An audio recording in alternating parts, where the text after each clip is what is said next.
Bismillahirrahmanirrahim. Assalamualaikum warahmatullahi wabarakatuh. Selamat pagi, selamat siang, selamat sore, dan selamat malam untuk semuanya. Yang terhormat Bapak Dr. Andes Suharsono Magister Pendidikan dan Bapak Egi Nuryadin Magister Sains selaku dosen pengampu mata kuliah embriologi serta rekan-rekan semua yang saya banggakan. Pada kesempatan kali ini, kami dari kelompok 7 akan sedikit memaparkan materi mengenai embriologi ayam. Adapun anggota dari kelompok kami yaitu saya sendiri Anida Kamelia Febiana selaku pemateri pertama dan juga moderator. Yang kedua ada Saudari Dina Tiaz Nabila selaku pemateri kedua. Kemudian ada Saudari Fitria Maharani selaku pemateri ketiga.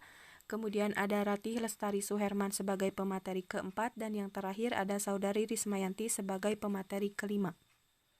Untuk mengefektifkan waktu, langsung saja ke materi pertama. Ayam merupakan salah satu hewan ternak utama di kehidupan manusia. Ayam termasuk kelas Aves. Tubuhnya ditutupi bulu yang berfungsi sebagai pengatur suhu dan membantu pada saat terbang. Memiliki sepasang anggota belakang yang masing-masing kaki berjari 4 serta diakhiri dengan cakar, serta mulutnya memiliki paruh. Ayam memiliki tulang yang kuat dengan susunan partikel yang padat. Tulang punggung di daerah leher dan otot dapat digerakkan.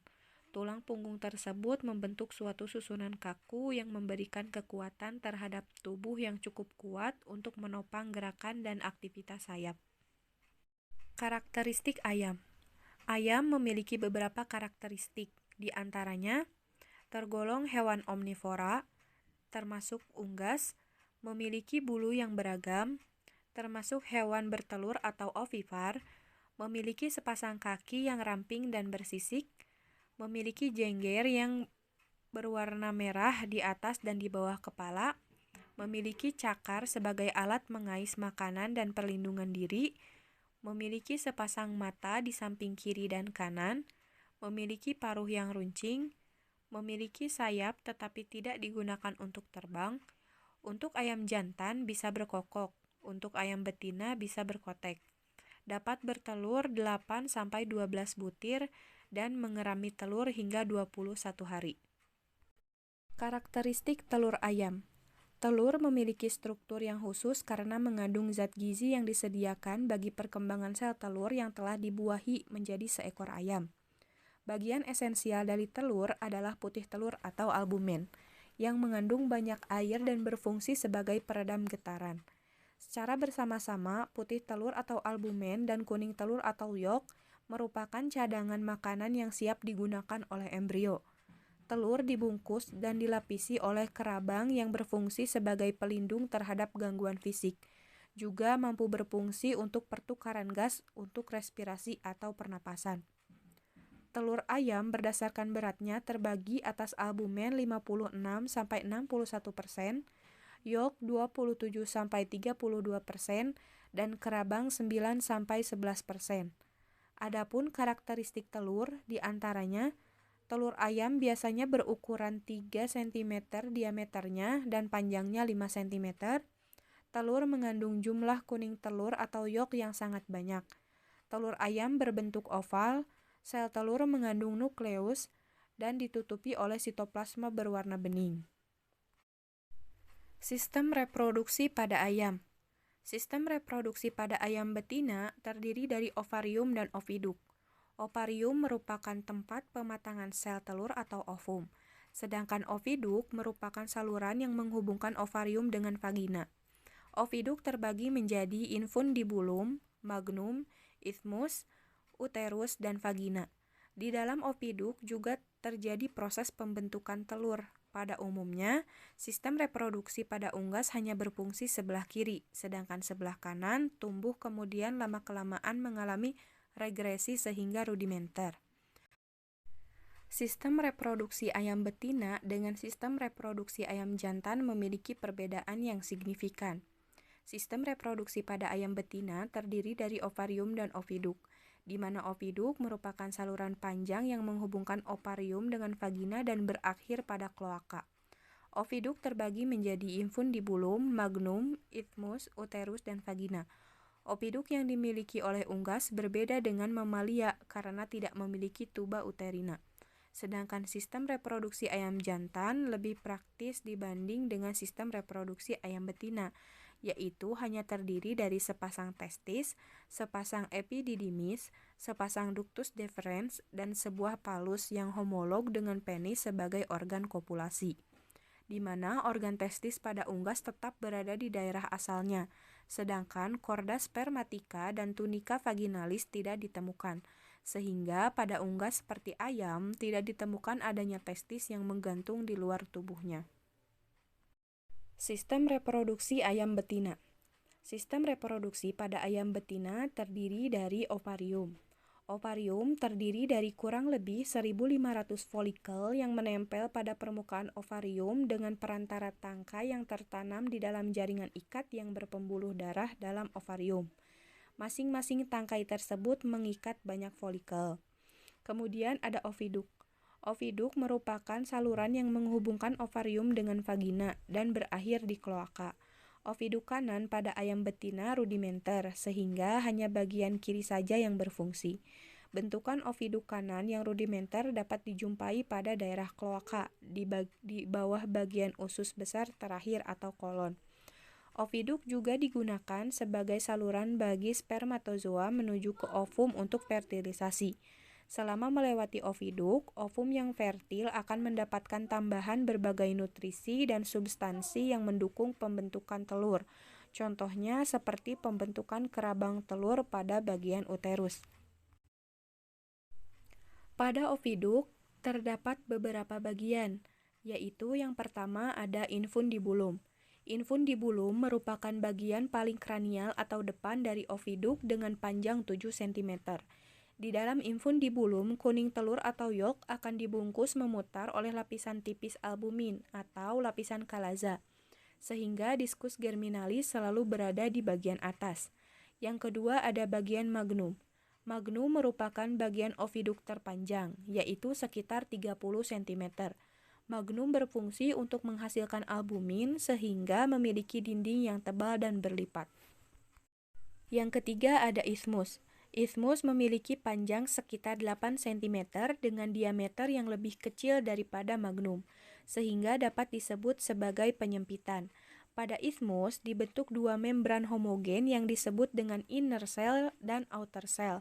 Membran tersebut terletak di antara albumin dan kulit.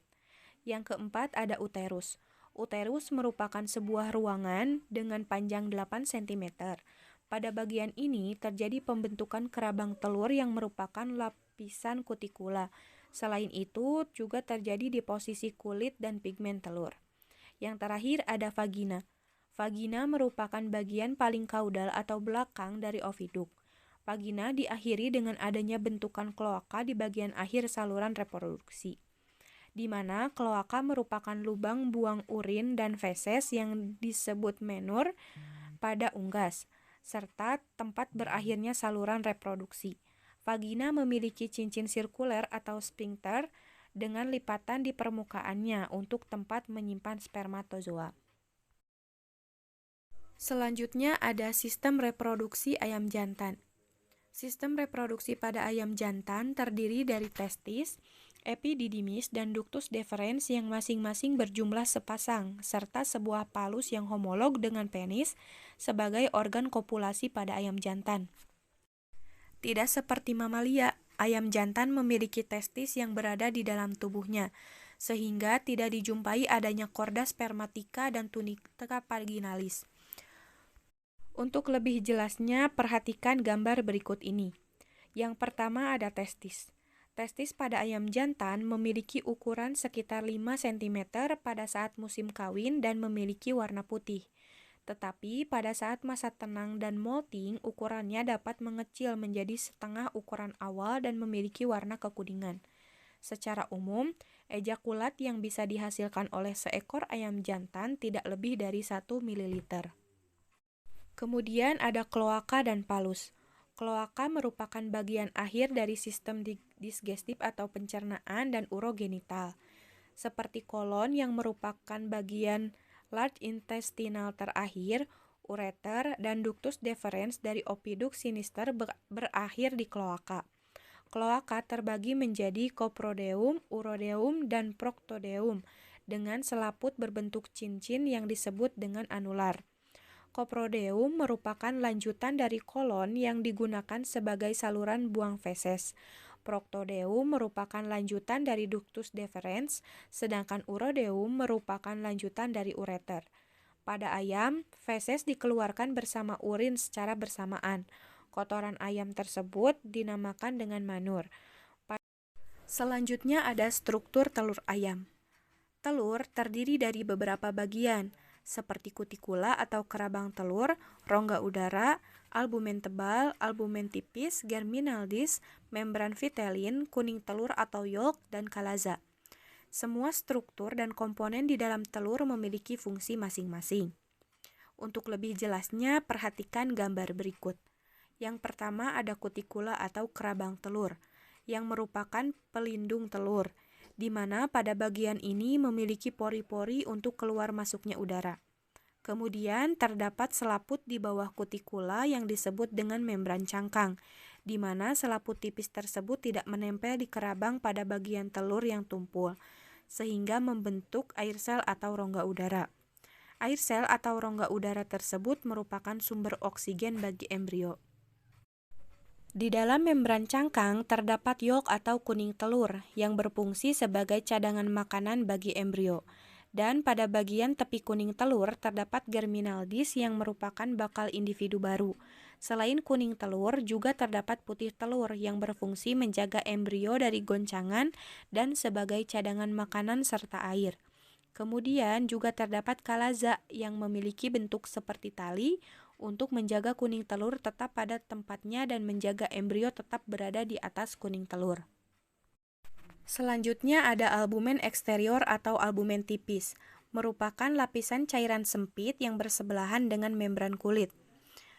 Kemudian ada albumen tebal, terletak di dalam yang tebal atau lapisan kalaziferous, berbentuk padat, kusut, dan terdapat kapsul fibrosa pada di sekitar membran vitelin dari kuning telur. Kemudian yang terakhir ada membran vitelin, yaitu bagian telur yang membungkus kuning telur sehingga membuat kuning telur tidak tercampur dengan putih telur. Membran vitelin ini berfungsi mencegah bintik-bintik pada kuning telur. Materi selanjutnya adalah proses pembentukan telur ayam. Proses pembentukan telur ayam memerlukan waktu seharian penuh, yaitu lebih dari 24 jam untuk satu butir telur. Proses pembentukan telur ayam diawali dari bagian ovarium sebagai penghasil sel telur atau ovum. Ovum yang sudah matang kemudian dilepaskan menuju saluran oviduk pertama, yaitu infundibulum. Ovum berada pada bagian ini sekitar 15 menit. Pada bagian infundibulum terjadi pembuahan ovum oleh spermatozoa yang tadinya menetap pada perbatasan infundibulum dengan magnum. Setelah melalui infundibulum, ovum yang sudah mengalami fertilisasi selanjutnya menuju ke magnum.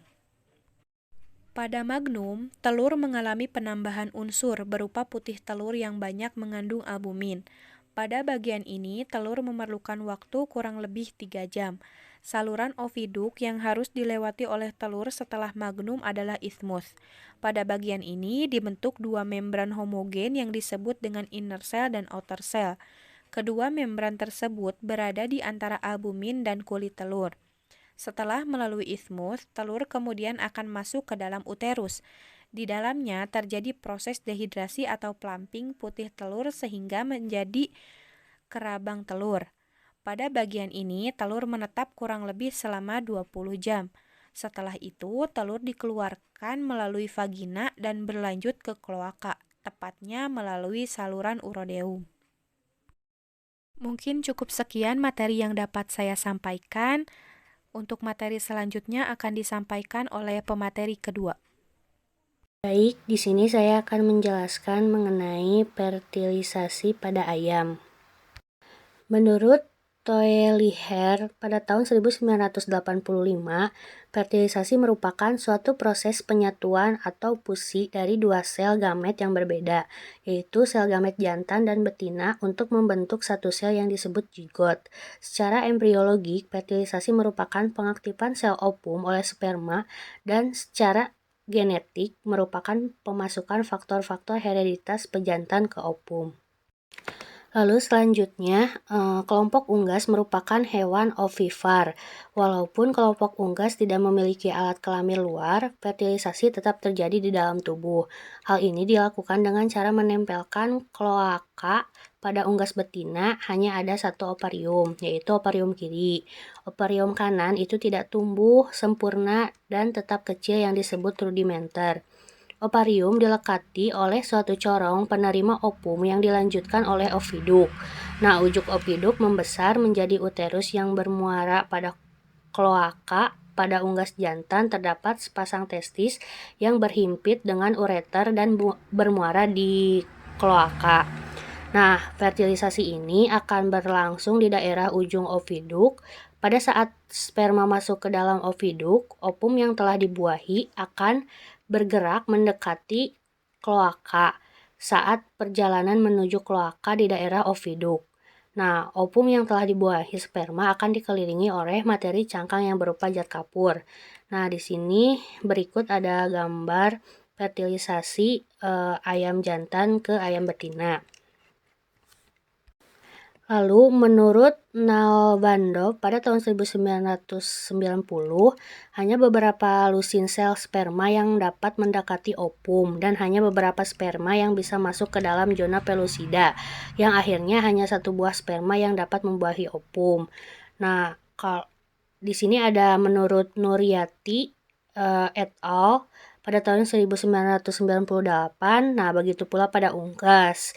Setelah terjadi perkawinan, sperma akan mencapai infundibulum dan akan menembus membran vitelin ovum untuk bertemu sel benih betina, sehingga terbentuk calon embrio. Telur yang dibuahi disebut telur fertil dan telur yang tidak dibuahi disebut telur infertil atau telur konsumsi. Lalu selanjutnya di sini saya akan menjelaskan mengenai pembelahan embrio ayam. Nah, ayam ini mempunyai tipe telur megalesital. Pada tipe telur ini, tipe pembelahan yang terjadi adalah meroblastik. Nah, tipe pembelahan meroblastik berada pada bagian kecil kutub animal, tepatnya pada germinal disc atau disebut disc itu karena pembelahan yang dilakukan hanya pada bagian inti sel yang berada pada kutub animal, dan jika dilihat dari bagian sisi atas pada saat pembelahan atau hasil morulanya berbentuk seperti piringan atau disebut simetri diskoidal. Yang pertama ini ada morula. Nah, di sini terdapat gambar. Nah, pada pembelahan pertama dengan arah meridian atau vertikal dan menghasilkan dua sel yang simetris, yaitu gambar A. Lalu gambar kedua, pada pembelahan kedua ini terjadi pada bidang pembelahan meridian lagi dan menjadi 4 sel yang simetris. Lalu gambar C ini adalah pembelahan ketiga, terjadi 2 garis pembelahan meridian tetapi pembelahan yang dihasilkan tidak simetris. Jumlah sel pada tahap pembelahan ketiga ini ada 8 sel. Lalu gambar D ini adalah pembelahan keempat, terjadi pada garis pembelahan ekuator atau horizontal dengan kesimetrisan yang asimetris dan menjadi 16 sel. Lalu gambar yang E ini ada pembelahan kelima, terjadi pada 4 bidang pembelahan meridian atau vertikal yang asimetris sehingga menghasilkan 32 sel. Lalu di sini ada gambar F. Nah, pembelahan selanjutnya ini tidak dapat diikuti. Pembelahan selanjutnya ini tidak teratur, ada yang melalui bidang vertikal maupun horizontal dan ada juga yang belum selesai satu pembelahan terjadi pembelahan berikutnya. Dari pembelahan awal sampai dengan pembelahan berikut-berikutnya ini, jika germinal disc sebelum membentuk celah dengan yok, maka tahap tersebut disebut dengan tahap morula. Lalu selanjutnya ada tahap blastula. Nah, sel-sel ini akan mengalami pembelahan lebih lanjut dengan cepat karenanya di atas rongga segmentasi massa sel terbentuk dalam beberapa lapisan. Sel-sel ini memiliki batas lengkap. Sel-sel yang tidak terlepas dari kuning telur disebut marginal cell. Nah, wilayah ini disebut marginal zone yang terdiri dari area pellucida dan area ovaka. Nah, diskoblastula atau disebut dengan blastula gepeng adalah blastula bentuk cakram. Nah, pada blastula aves, pembagian blastula terbagi menjadi dua bagian jika dilihat dari atas, yaitu area ovaka dan pellucida. Nah, area ovaka ini merupakan bagian tengah yang terang dan merupakan bagian di mana sel-selnya itu terpisah dari yolk di bawah. Sedangkan area pellucida merupakan bagian pinggir yang agak gelap atau kental dan merupakan daerah-daerah yang sel-selnya itu berhubungan dengan yolk di bawah. Nah, ada juga pembagian daerah utama dari diskoblastula ini menjadi epiblast dan hipoblast. Nah, bisa dilihat di gambar ya. Epiblast itu bagian blastomer yang terletak sebelah atas atau daerah kutub animal, sedangkan hipoblast itu merupakan bagian blastomer yang terletak di sebelah bawah atau daerah kutub vegetatif. Nah, epiblast merupakan bakal dari ectoderm, mesoderm, dan notochord, sedangkan hipoblast yang sel-selnya tumbuh dan menyebar ke bawah ke daerah rongga blastosol, bakal ectoderm epidermis mengisi daerah yang bakal jadi anterior embrio lapisan epiblast.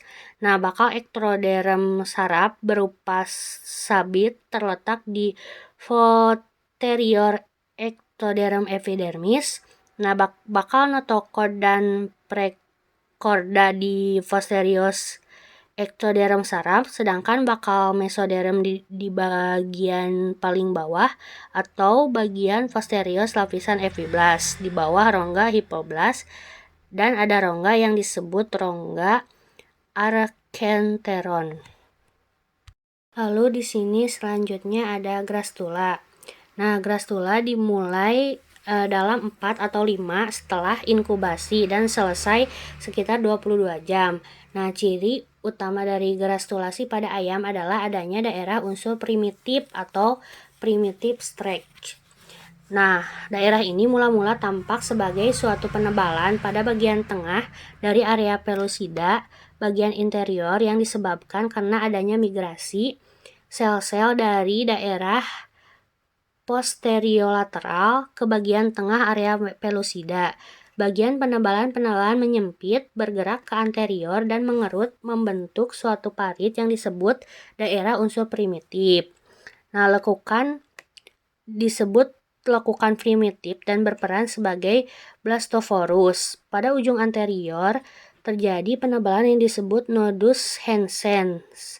Nah, bagian tengah nodus Hansen's terbentuk sebagai suatu sumur dan melalui tepinya akan dilalui oleh sel-sel yang masuk ke rongga blastula. Lalu di sini ada pembentukan primitive streak atau unsur primitif. Mula-mula terjadi pembelahan bakal meridian embrio di kaudal yang disebut dengan primitive streak. Lalu primitive streak ini terbentuk di daerah posterior area pellucida. Lalu dari primitive streak, sel-sel epiblast bakal mesoderm berinvolusi bergerak ke antara epiblast dan hipoblast. Lalu ketika primitive streak bergerak terus ke anterior, ia mendekati bakal prekorda dan notochord. Prekorda dan notochord berinvaginasi membentuk primitive pit.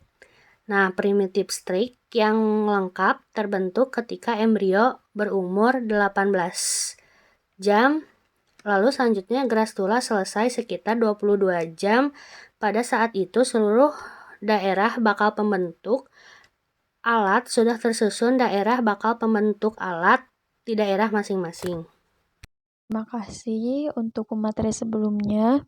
Untuk selanjutnya yaitu materi mengenai perkembangan organ pencernaan. Nah, yang pertama ada usus. Usus aves atau ayam berbeda dari usus mamalia. Meskipun aves memiliki kelenjar air liur, namun mereka tidak memiliki gigi pada mulutnya, sehingga tidak dapat menghancurkan dan memecah makanan di mulut. Seperti pada semua vertebrata, seluruh usus selain daerah stomatodeal dan proctadeal terbentuk dari lapisan endoderm dan penutup mesoderm. Usus embrionik tubular sederhana dibentuk oleh lipatan tubuh. Bagian depan usus yang mulai muncul sekitar tahap 8 terdiri dari endoderm dengan mesoderm yang terkait erat. Bagian pertama yang akan terbentuk terletak di anterior, berakhir di pelat stomatodeal, tempat bagian tersebut menyatu ke dalam ektoderm. Endoderm membentuk lapisan epitel dari usus dan saluran kelenjar mukosa, sedangkan mesoderm menimbulkan dinding otot. Bentuk dinding dan lumen sangat bervariasi di sepanjang usus. Di esofagus, daerah bagian depan memiliki struktur yang seragam dengan lumen bulat dan dinding tebal. Tetapi untuk daerah yang lebih posterior, bentuk lumen dan ketebalan dinding bervariasi. Ini dapat dilihat bagaimana perkembangan usus dari ektoderm, endoderm, mesodermnya. Kemudian yang selanjutnya yaitu rongga mulut. Nah, mulut terbentuk sebagian dari stomatodeum, lekuk atau depresen ektodermal yang muncul di bawah otak depan pada akhir kedua, dan sebagian dari bagian paling anterior dari usus bagian depan atau foregut itu sendiri. Stomatodeum tersebut ditentukan oleh sinyal dari endoderm. Ini berdasarkan Whittington et al. Tahun 2001. Plat stomatodeal atau oral adalah daerah di mana endoderm usus bagian depan menyatu dengan lekuk ektodermal kepala. Plat stomatodeal tersebut rusak pada anak ayam di akhir hari ke-13 sehingga bagian anterior ektodermal dan posterior endodermal dari rongga mulut sekarang terus-menerus satu sama lain. Dan lumen usus bagian depan bersambungan dengan ketuban. Perkembangan lebih lanjut dari mulut termasuk pembentukan rahang dan sepasang lengkung faring yang pertama. Lidah mengembangkan prinsip seperti pada mamalia, yaitu dari dua pembengkakan di dasar faring di wilayah foramen caecum atau titik asal ductus styrolosus. Tuberculum impar yang terbentuk selama hari keempat di persimpangan lengkungan faring pertama dan kedua. Dan copula atau hypopharyngeal swelling terbentuk dari tulang rawan, basial, dan basibranchial. Kontribusi lebih lanjut ke lidah dibuat oleh punggung lingual lateral setelah fusi dasar utama. Bisa dilihat ini perkembangan untuk daerah lidah. Ini ada notochordnya, kemudian anterior intestinal portal, ini jantung, hidpole, stomatodeal plate, prebrain, amniotic cavity, dan promnion. Untuk yang selanjutnya yaitu pembentukan hati. Area hati yang diduga terkait erat dengan area jantung dan bersama-sama dikenal sebagai wilayah jantung-jantung. Nah, mereka ini terletak di kedua sisi simpul Hansen pada tahap 4-5. Tetapi jantung merupakan struktur mesodermal, seluruhnya hati terbentuk dari mesoderm dan endoderm. Pada tahap 12, komponen endoderm terletak di dasar portal usus anterior dan berasal dari diventriculum usus. Pada tahap 14, mesoderm akan membentuk matrik hati. Nah, ini gambar hatinya berada di samping kanan. Kemudian selanjutnya pembentukan kantung empedu dan pankreas. Kantung empedu dan saluran empedu atau ductus cloacus pembentukan pada tahap ke-18 sebagai pelengkap dari diventriculum kanan. Dari sekitar 11 hari, sel-sel lapisan kantung empedu mengalami perubahan dramatis. Ini berdasarkan yang dikatakan Gary Brick dan kawan-kawannya tahun 1990. Pankreas aves atau ayam berkembang dari 3 dasar. 1 punggung dan 2 perut. Pankreas punggung terbentuk pada sekitar tahap 17-18 sebagai hasil dari dinding punggung usus, dan pembentukannya dikaitkan dengan sinyal dari notochord yang menekan ekspresi sonik head keyhole di wilayah itu. Ini berdasarkan Herbrook dan kawan-kawan tahun 1998.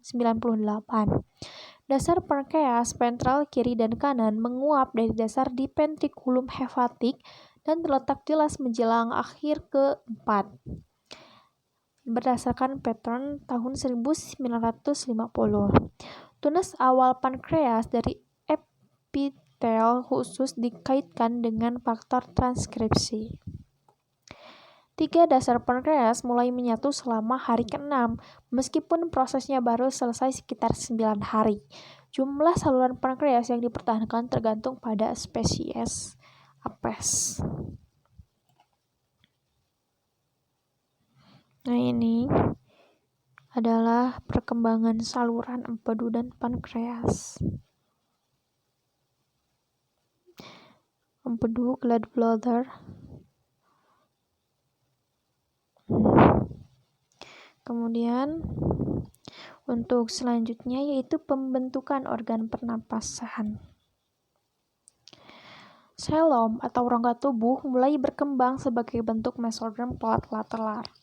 Mesoderm lempeng lateral tetap tidak tersegmentasi tetapi menjadi tersusun sebagai 2 lembaran terpisah. Lapisan atas somatik terletak dekat di bawah ektoderm dan lapisan bawah splenikus yang melekat pada endoderm.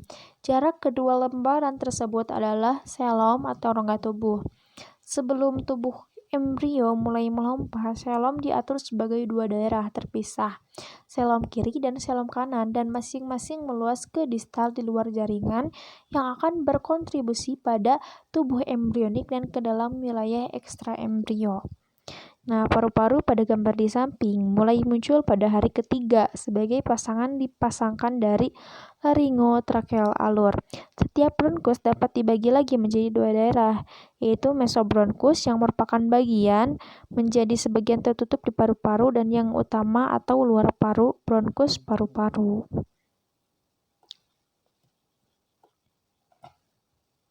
Kemudian yang selanjutnya yaitu organ saraf. Yang pertama ada otak. Nah, ujung anterior terdiri dari tabung saraf membesar untuk membentuk otak. Pada tahap vesikula, optik primer telah mulai terbentuk, dan pada tahap 10 otak telah terbagi menjadi 3 wilayah utama, yaitu proencephalon atau otak depan, mesencephalon atau otak tengah, dan rhombencephalon atau otak belakang. Pada tahap 11, rhombencephalon telah terbagi ke dalam metencephalon atau cerebellum and pons dan temilencephalon atau medula oblongata. Pembagian prosencephalon menjadi telencephalon dan diencephalon atau talamus sudah mulai berlangsung secara bertahap pada tahap 12-13. Pembengkakan berpasangan muncul tepat di anterior vesikula optik dan membentuk telencephalic vesicle yang masing-masing berkomunikasi dengan telecolum median atau lumen pusat otak di wilayah tersebut oleh foramen Monro. Sekitar pada saat yang sama, lentur tengkorak mulai muncul sebagai tikungan di ujung anterior mesencephalon, dan plexus cervix dimulai sekitar tahap 18, yaitu hari ketiga. Dengan 10 hari pada tahap 36, tengkorak flexure hampir hilang dan plexura cervix telah hilang menjadi mengecil sehingga leher kurang cembung dan kepala tidak lagi terselip di dada. Dinding vesikula telencephalic mulai menebal tahap 14, yaitu 2 hari, dan akan membentuk belahan otak. Lumina mereka menjadi ventricle lateral. Belahan otak telah berkembang begitu banyak bahwa dalam 11 hari, yaitu tahap ke-37. Nah, asal-usul berbagai jaringan kepala yang A yaitu nasib peta ujung anterior tabung saraf pada stadium 7 24 jam. Kemudian yang B, area kulit wajah pada 8 hari, yaitu pada tahap ke-34 yang berasal dari lipatan saraf lateral. Dan C dan D dengan telesensefalik dan diensefalik pada 8 hari, yaitu tahap ke-34 termasuk hipofisis. Bisa dilihat ya teman-teman gambarnya. Kemudian yang selanjutnya ada saraf spinal. Setiap saraf tulang belakang memiliki komponen somatik dan splenikus. Yang pertama melayani somatopleural dan sumbu tubuh, dan yang terakhir adalah organ dalam. Dan setiap bagian memiliki komponen motorik dan sensorik. Pada 8 hari, yaitu tahap 34, ada 38 pasang saraf tulang belakang. Ganglia tulang belakang berasal dari krista saraf. Akar ventral dari saraf tulang belakang muncul di daerah cervix sekitar tahap 13 dan muncul secara progresif di daerah yang lebih posterior pada hari berikutnya. Perkembangan sumsum tulang belakang pada yang A itu 2,5 hari, yaitu pada tahap 16, dan gambar B 4,5 hari tahap 24, dan yang C itu yang ke-8 hari. Saraf otonom.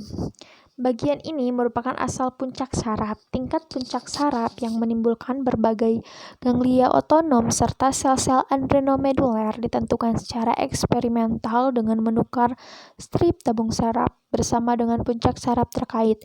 Semua ganglia simpatis muncul dan krista neural posterior hingga setinggi somit kelima. Sel-sel adrenomeduler bentuk dari puncak saraf tingkat somit ke-18 dan ke-24. Semua ganglia enterik parasimpatis menerima sel krista neural dari tingkat somit 1-7. Tetapi ganglia parasimpatis yang terletak di posterior batang kantung kuning telur menerima sel krista neural tambahan dari region sakrolumbar. Ganglion lemak berasal dari puncak lumbosakral posterior ke tingkat somit ke-28. Nah, sistem saraf otonom menunjukkan rantai simpatik sekunder pada 10 hari. Rantai sekunder menjadi kabel saraf kontinu atau paravertebral antara hari 4 dan 8. Berjalan dari cervix superior ganglion ke tulang ekor. Selanjutnya kerangka dan otot. Yang pertama ada kerangka. Kerangka apes atau ayam awalnya diletakkan di tulang rawan, yang kemudian menjadi mengeras. Tulang yang terbentuk dengan cara ini dikenal sebagai tulang rawan, sebagai lawan untuk tulang membran yang mengeras langsung dari jaringan mesodermal dan tidak melalui fase tulang rawan. Setiap vertebra dewasa memiliki suram artikulasi wajah pada aspek anterior dan posterior masing-masing tubuh vertebral dan proses artikulasi berpasangan. Prezygapophyses pada ujung anterior dan postzygapophyses di ujung posterior. Bisa dilihat ini gambar-gambarnya, merangkanya.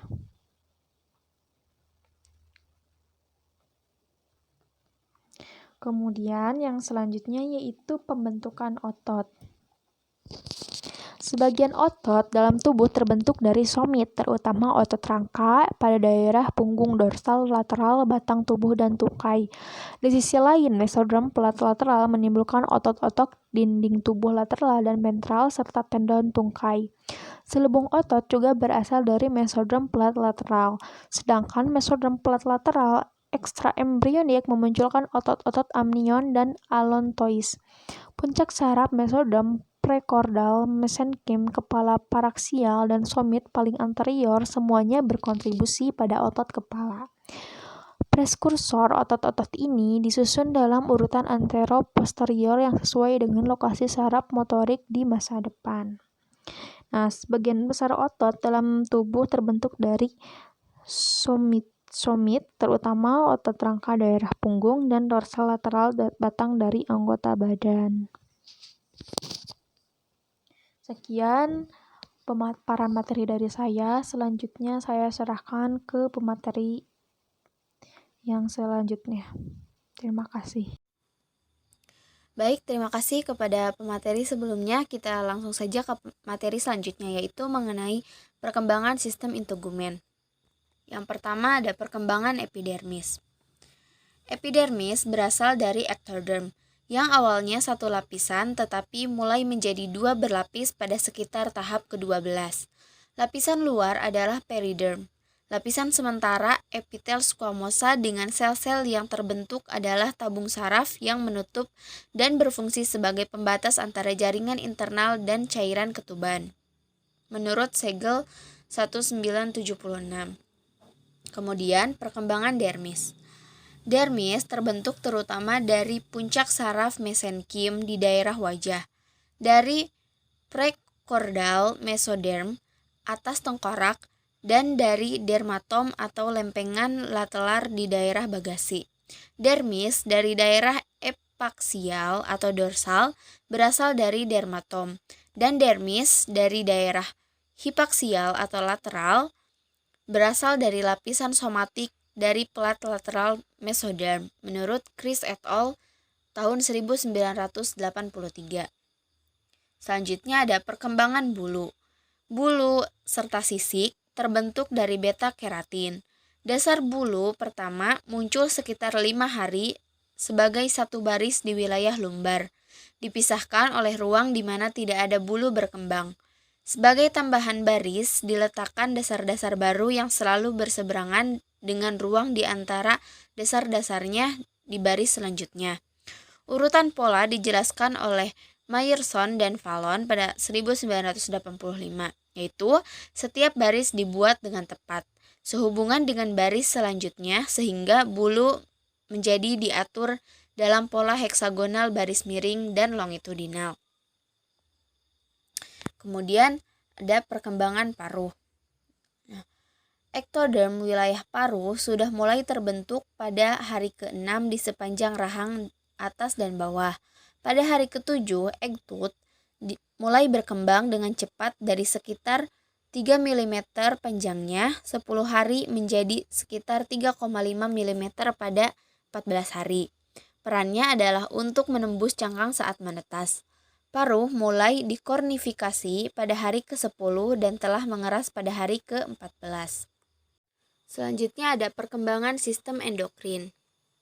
Hipofisis. Hipofisis terbentuk sebagian dari infundibulus depresi diencephalon dan sebagian dari rake Paunch. Hormon pertumbuhan hipofisis berperan penting dalam pertumbuhan dan perkembangan pasca penetasan, tetapi hipofisis itu sendiri tidak mulai mensekresikannya sampai sekitar setengah jalan proses inkubasi. Meskipun fakta bahwa tingkat pertumbuhan organ ini tertinggi terjadi di awal embrio. Kemudian ada kelenjar adrenal. Seperti pada amniotes lainnya, kelenjar adrenal terbentuk dari dua sumber, yaitu korteks dan medula. Adrenalnya berbeda dari mamalia dalam hal korteks yang tidak merangkum medula tetapi berbaur dengan itu, dan dalam hal ini menyerupai adrenal amfibi dan reptil. Kemudian kelenjar paratiroid. Paratiroid secara tradisional dianggap dibentuk dari bagian perut yang ketiga dan kantong faring keempat, yaitu endoderm. Seperti pada mamalia, meskipun menurut Merido Valesco et al. Menyimpulkan dari percobaan cangkok ayam puyuh bahwa paratiroid 3 berasal dari ektodermal. Kemudian ada sel endokrin. Ada banyak tipe sel endokrin di usus yang menghasilkan serotonin. Muncul antara 10 dan 12 hari masa inkubasi dan telah ditunjukkan oleh cangkok burung puyuh. Kemudian ada kelenjar tiroid. Tiroid terbentuk selama hari ke-2 dan ke-3 dari median invaginasi dari lantai faring ke mesoderm yang mendasarinya pada level kedua sepasang kantong faring. Kemudian ada membran ekstraembrionik. Struktur ini atau membran ekstraembrionik berhubungan dengan embrionik jaringan tetapi bukan bagian dari tubuh embrionik dan dibuang saat menetas. Salah satunya yaitu kantung kuning telur yang menutupi kuning telur dan mengkonstruksikan sebagian kuning telur yang dicerna melewati aliran darah embrionik chorioallantois yang memiliki 3 fungsi. Yang pertama ada pertukaran pernapasan, kemudian transportasi kalsium, dan penyimpanan limbah nitrogen yang dihasilkan oleh embrio amnion, yang merupakan kantong di sekeliling embrio dan yang mengeluarkan cairan bagi embrio dan mencegahnya dari dehidrasi. Ada yolk sac. Nah, kantung kuning telur terbentuk dari area opaka dan pada awalnya terdiri dari ektoderm epitel tipis dan ditopang oleh lapisan sel endodermal tinggi yang mengandung banyak intraseluler tetesan kuning telur. Area pellucida, lapisan atas dan bawah, sekitar 12 jam dari inkubasi pinggiran dari daerah opaka telah menjadi melekat pada permukaan bagian dalam membran vitelin. Kemudian ada amnion dan chorion. Kedua jaringan ini terbentuk bersama. Pertama adalah lipatan ektoderm sabit bersama-sama dengan somatic mesoderm yang mendasarinya, yang mulai tumpang tindih menjadi otak depan pada sekitar tahap ke-12. Bagian dalam lipatan akan menjadi amnion, sementara bagian luar akan membentuk chorion. Selanjutnya ada membran chorioallantoik. Membran chorioallantoik dibentuk oleh perpaduan chorion dan allantois. Chorion yang terdiri dari ektoderm dan splenic mesoderm tetap kontinu di dalamnya dengan tepi lateral dengan somatopleura yang menutupi yolk sac. Tetapi di tempat lain ia dikaitkan dengan allantois. Allantois sudah mulai terbentuk dari hydgat sekitar tahap 18 sebagai diverticulum endodermal dengan penutup mesoderm. Sekian yang dapat kami sampaikan, kurang dan lebihnya mohon maaf. Wassalamualaikum warahmatullahi wabarakatuh.